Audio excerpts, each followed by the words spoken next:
প্রিয় ভাই ও বন্ধুগণ, আসসালামু আলাইকুম। মালয়েশিয়াতে যে হারে অপরিস্থিতি আছে এখন বর্তমানে, আমার কাছে মনে হয় না যে বাংলাদেশি যারা আছে মালয়েশিয়াতে তারা কখনো সুষ্ঠু সফলভাবে প্রবাস করতে পারবে। এই দেশটা এমন একটা দেশ, বিগত দিনগুলোতে যারা বৈধ ছিল তারাও হয়রানির শিকার হয়েছে, এখন যারা অবৈধ আছে তারাও হয়রানির শিকার হইতেছে।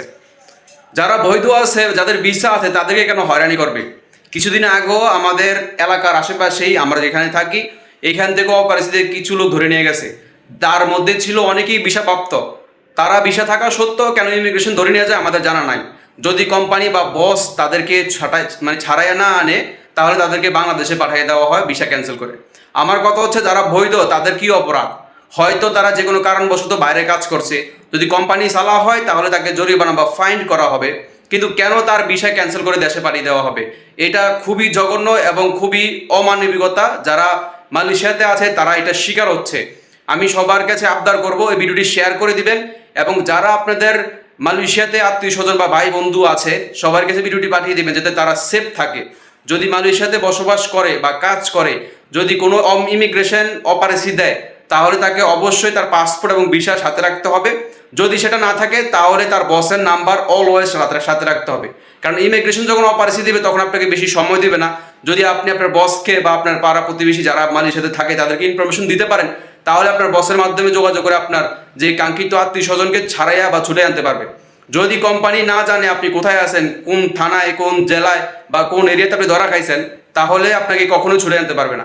আর সবচেয়ে বড় বিষয় হচ্ছে, যারা অবৈধ অবস্থা আছে তাদের তো হয়রানি হওয়ার শিকার হইতেছে, আর যারা বৈধ আছে তারা সবচেয়ে বেশি হয়রানি হইতেছে, কারণ কোম্পানি ছালা। আমি আপনাদের কাছে আবদার করবো, যারা মালয়েশিয়াতে আছেন খুব সাবধানতা অবলম্বন করবেন এবং সাবধানে থাকবেন।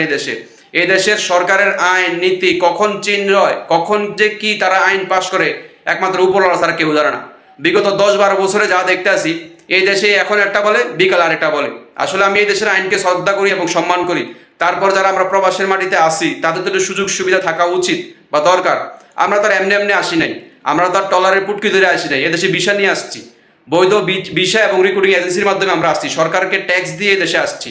তারপরেও এত সুন্দরভাবে আসার পরেও কেন মালয়েশিয়ান প্রবাসীরা হয়রানির শিকার হবে? আমি সবার কাছে আবদার করবো, যারা মালয়েশিয়াতে আছেন তারা জবাব দেন, তারা আপনারা হাত তোলেন এবং সোশ্যাল মিডিয়াতে আপনারা অ্যাক্টিভ হয়ে এই বিষয় নিয়ে তদন্ত করুন। এবং যারা বাংলাদেশের ভালো ভালো অবস্থানে আছেন, বাংলাদেশ হাই কমিশনের মানুষের কাছে ভিডিওটি পৌঁছায় দেন, বা আপনারা যারা উচ্চ লেভেলে আছেন তারা বিষয়টি একটু খতিয়ে দেখুন যে বাংলাদেশি প্রবাসীদেরকে কেন হয়রানি করা হচ্ছে। তারা এই বর্তমানে মালয়েশিয়াতে সুযোগ সুবিধার থেকে বঞ্চিত হচ্ছে। আমি সবার কাছে আবদার করবো, ভিডিওটি শেয়ার করে দিবেন, এবং যারা বর্তমানে মালয়েশিয়াতে অবৈধ অবস্থা আছেন দয়া করে সাবধানে থাকবেন এবং এদিক সেদিক ঘুরেফেরা কম করবেন। কাজ এবং রুম ছাড়া কোথাও যাওয়াটা আপনার জন্য এখন শুভ নয়। ইনশাল্লাহ ভালো থাকবেন, আর ভিডিওটি শেয়ার করে আপনার আত্মীয় স্বজনকে পাঠিয়ে দিন। যারা মালয়েশিয়াতে আছে একটু সাবধানে থাকার জন্য বলে দিবেন। আল্লাহ হাফেজ।